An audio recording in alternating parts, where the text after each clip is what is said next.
দক্ষিণ কোরিয়ার প্রযুক্তিপণ্য নির্মাতা প্রতিষ্ঠান স্যামসাং বাজারে নতুন ফোন নিয়ে এসেছে। গ্যালাক্সি সিরিজের এই ফোনের মডেল F15। এটি একটি 5G হ্যান্ডসেট। ফোনটি নিয়ে বিস্তারিত আলোচনা করব এই ভিডিওতে। তো হ্যালো বন্ধুরা, কেমন আছেন আপনারা সবাই?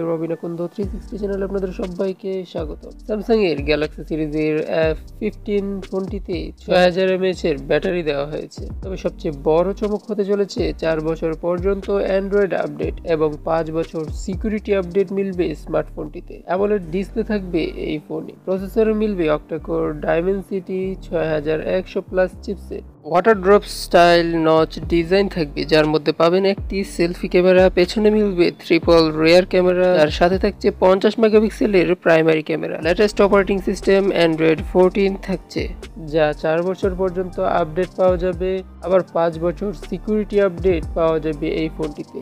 অপারেটিং সিস্টেম ও নিরাপত্তার ক্ষেত্রে নিশ্চিত করতে পারবে ব্যবহারকারী। তবে যে জায়গায় স্যামসাং বাজি মারতে পারে তা হলো ব্যাটারি ও ফাস্ট চার্জিং। গ্যালাক্সি F15 সিরিজের ফোনে 6000 mAh এর বিশাল ব্যাটারি দেওয়া হয়েছে এবং সাথে দেওয়া হয়েছে 25 ওয়াটের ফাস্ট চার্জিং সাপোর্ট। কোম্পানির দাবি অনুযায়ী চার্জে টানা 2 দিন ব্যবহার করা যাবে এই ফোনটি। কানেক্টিভিটির ক্ষেত্রে USB Type-C, 5G, 4G, LTE, Bluetooth ও ওয়াইফাই লেটেস্ট ভার্সন থাকবে। এছাড়াও ফোনে একটি নতুন AI ভয়েস ফোকাস ফিচার থাকবে, যা কলিং এর সময় ব্যাকগ্রাউন্ড নয়েজ আটকাতে সাহায্য করবে। যাদের ফোনে কলিং বেশি করতে হয় তাদের জন্য কার্যকরী হতে পারে এই ফিচার। ফোনটির দাম অনুমান করা হয়েছে 20,000 টাকার মধ্যেই। তো স্যামসাং এর নতুন এই ফোন F15 আপনার কাছে কেমন লেগেছে তা কমেন্ট করে জানিয়ে দিন, এবং ভিডিওটি ভালো লাগলে একটি লাইক দিবেন, শেয়ার করবেন। আপনার বন্ধুদের মাঝে কোনো প্রকার প্রশ্ন থাকলে তাও কমেন্ট করে জানাতে পারেন। দেখা হবে পরবর্তী ভিডিওতে।